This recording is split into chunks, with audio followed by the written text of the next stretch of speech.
We are commanded to comfort those who are in need, just as we have been comforted.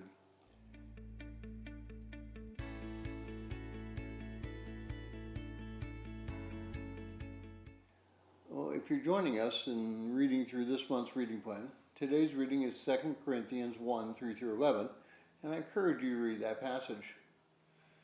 Well, benevolence is an incredibly difficult subject for most people.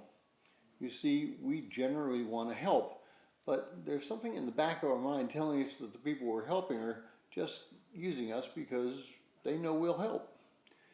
It's disheartening to see some people standing on the street corners or begging, or those who are coming into churches and the food closets and food kitchens that could easily fend for themselves if they just put as much energy in finding a job as they do in getting handouts. Now, don't get me wrong. There are many who have struggled and will continue to struggle because of a number of reasons. I'm not suggesting that everyone is abusing the system, but there are those who do abuse the system, and what are we to do with them? Well, 2 Corinthians makes it plain that we're to comfort those as God has comforted us.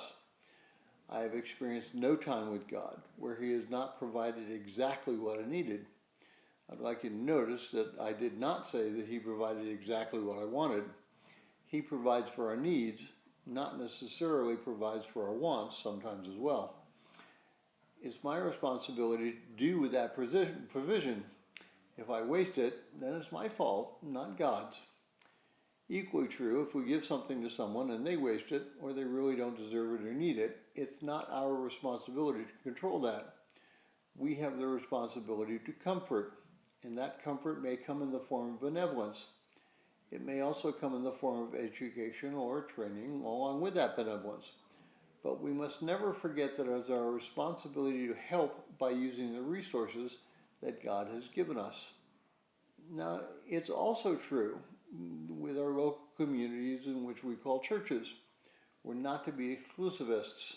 We are to accept all who come in for spiritual need. That's not to say that we do not have a responsibility to train or correct them. But for us to do that, we must accept them first as they are and let them know what they can be.